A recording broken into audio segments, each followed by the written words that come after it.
بھائیو، آج ہمیں ہر کام کرنے کا وقت ملتا ہے، لیکن اگر وقت نہیں ملتا ہے تو ہمیں نماز کا وقت نہیں ملتا ہے۔ ہمیں ٹی وی پر، ہمیں موبائلوں پر، بازاروں کے اندر، دکانوں میں، چوک چوراہے کے اوپر گھنٹوں گھنٹوں گپ شپ کرنے کا وقت ملتا ہے، لیکن اگر وقت نہیں ملتا ہے تو ہمیں نماز کا وقت نہیں ملتا ہے۔ میرے بزرگوں اور بھائیوں، تیسری چیز جس کو اللہ تبارک و تعالی نے ارشاد فرمایا، وَأَنفِقُوا مِمَّا رَزَقْنَاهُمْ سِرًّا وَعَلَانِيَةً، اے میرے بندو، میں نے جو تمہیں دولت دی ہے، میں نے جو تمہیں مال دیا ہے، زمین دی ہے، جائیداد دیے ہیں، تم اس میں سے کچھ نہ کچھ میرے راہ کے اندر خرچ کیا کرو، اور یاد رکھو اگر تم میرے راستے کے اندر 1 روپے خرچ کرو گے تو میں رب العالمین اس کو 700 گنا درجہ بڑھا کر کے میں تمہیں عطا کروں گا۔ دانشوران قوم و ملت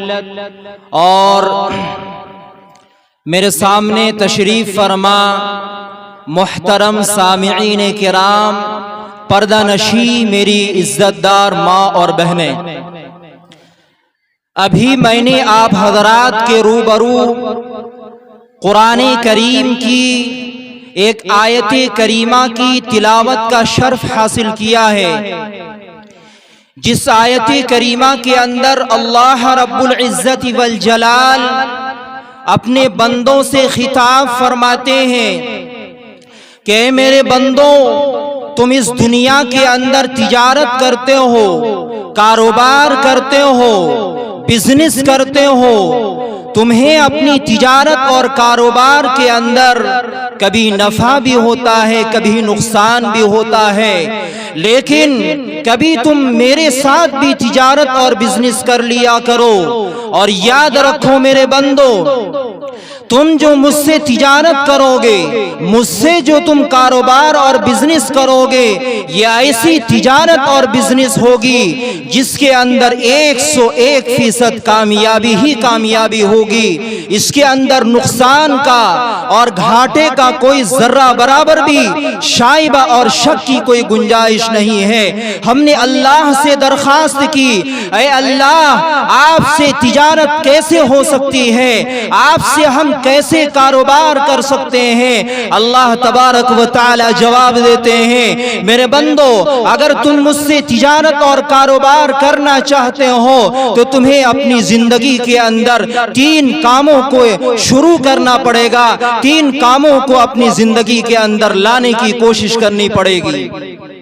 سب سے پہلا کام اللہ تعالیٰ نے فرمایا، ان الذین یتلون کتاب اللہ، اے میرے بندو، صبح سے لے کے شام تک 24 گھنٹے میں سے کچھ نہ کچھ وقت تم میرے کلام الہی کی تلاوت کے اندر مصروف اور مشغول رہا کرو، اور یاد رکھو اگر تم میرے قرآن کریم کی تلاوت کے اندر مشغول اور مبتلا رہو گے تو تمہاری تجارت اور تمہارا کاروبار اور بزنس مجھ رب العالمین سے ہوتا چلا جائے گا، اور یہ ایسی تجارت ہوگی جس کے اندر 101% کامیابی ملے گی، اس کے اندر نقصان اور گھاٹے کا کوئی شائبہ نہیں ہوگا۔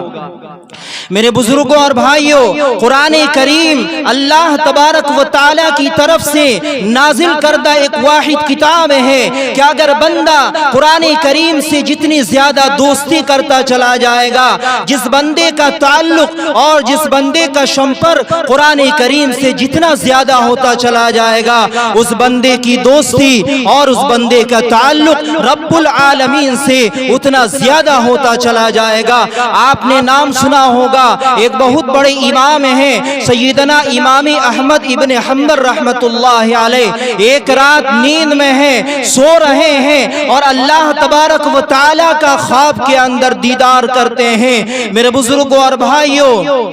اس وقت علماء کرام کا مجمع موجود ہے، اللہ تبارک و تعالی کو اس دنیا کے اندر اپنی ان آنکھوں سے دیکھا نہیں جا سکتا ہے، ہماری آنکھوں کے اندر وہ صلاحیت اور پاور نہیں ہے کہ ڈائریکٹ ہم دنیا کے اندر اللہ کو دیکھ سکیں، لیکن خواب کے اندر، نیند کے اندر بندہ اللہ کا دیدار کر سکتا ہے۔ امام احمد ابن حنبل رحمت اللہ علیہ نے اللہ سے درخواست کی، اے اللہ آپ مجھ کو کوئی ایک ایسا مختصر سا عمل بتلا دیجئے کہ اگر میں اس کو اپنی زندگی کے اندر کرنا شروع کر دوں تو آپ سے میری دوستی ہوتی چلی جائے، آپ سے میرا تعلق مضبوط ہوتا چلا جائے۔ اللہ تبارک و تعالی نے کہا، اے احمد اگر تم مجھ سے دوستی کرنا چاہتا ہے، اگر تم میرا قریب اور پسندیدہ بندہ بننا چاہتا ہے تو یاد رکھ احمد، میرے قرآن کریم کی صبح سے لے کے شام تک 24 گھنٹے میں سے کچھ نہ کچھ وقت جو ہے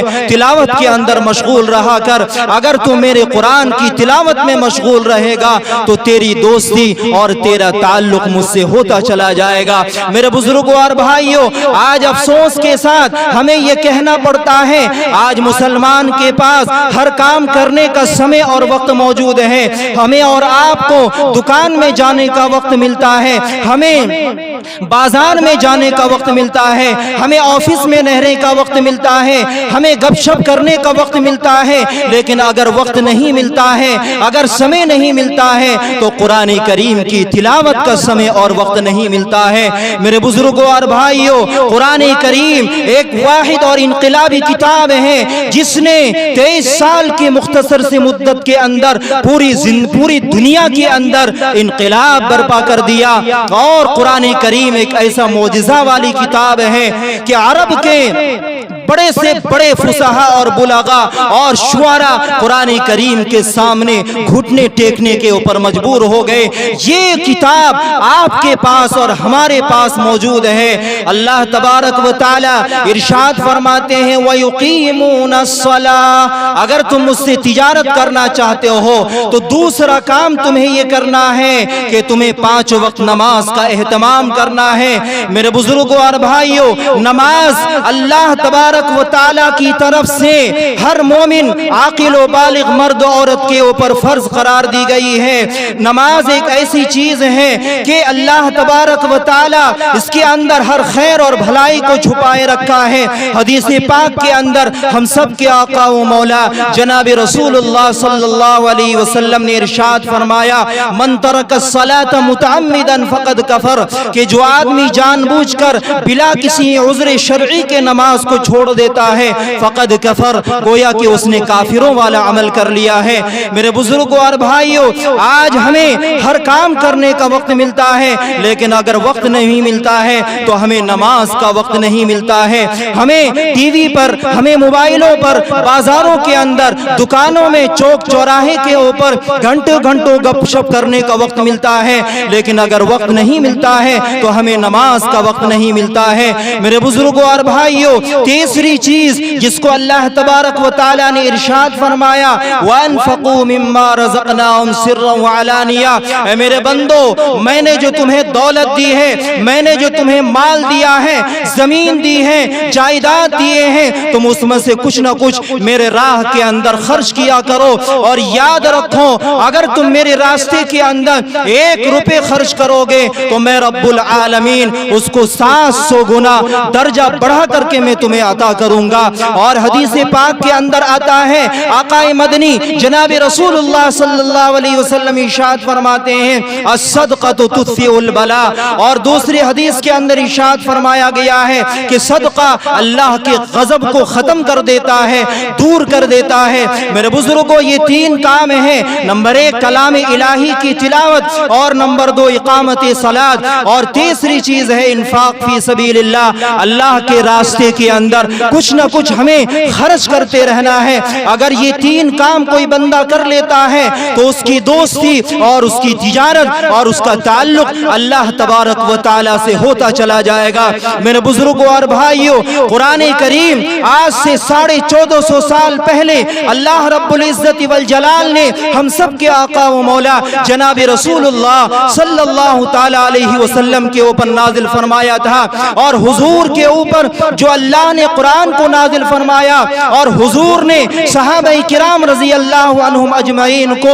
یہ قرآن کریم پڑھ کر کے سنایا، اور صحابہ کرام نے تابعین عظام کو پڑھ کر کے سنایا، تابعین عظام نے محدثین عظام کو یہ قرآن کریم پڑھ کر کے سنایا، محدثین عظام نے فقہاء کرام کو یہ قرآن کریم پڑھ کر کے سنایا، اور فقہاء کرام نے ائمہ مجتہدین کو قرآن کریم پڑھ کر کے سنایا۔ قیامت تک جب تک سورج چمکتا رہے گا اور جب تک آسمان کے اندر چاند چمکتا رہے گا، ستارے جگمگاتے رہیں گے، جب تک اس کائنات کا نظام باقی رہے گا، میرے بزرگوں اور بھائیوں، قرآن کریم کا یہ نظام برقرار رہے گا، کوئی اس کو ختم نہیں کر سکتا ہے۔ ہم نے اللہ سے درخواست کی، اے اللہ آپ ہی نے توریت کو نازل فرمایا تھا، اے اللہ آپ ہی نے انجیل کو نازل فرمایا تھا، آپ ہی نے زبور کو نازل فرمایا تھا، لیکن کیا وجہ ہے آج ہم توریت، انجیل اور زبور کے 50 سال کے نسخوں کو اگر ایک ڈائس کے اندر، ایک ٹیبل کے اندر جمع کرتے ہیں تو توریت کے ان نسخوں کے اندر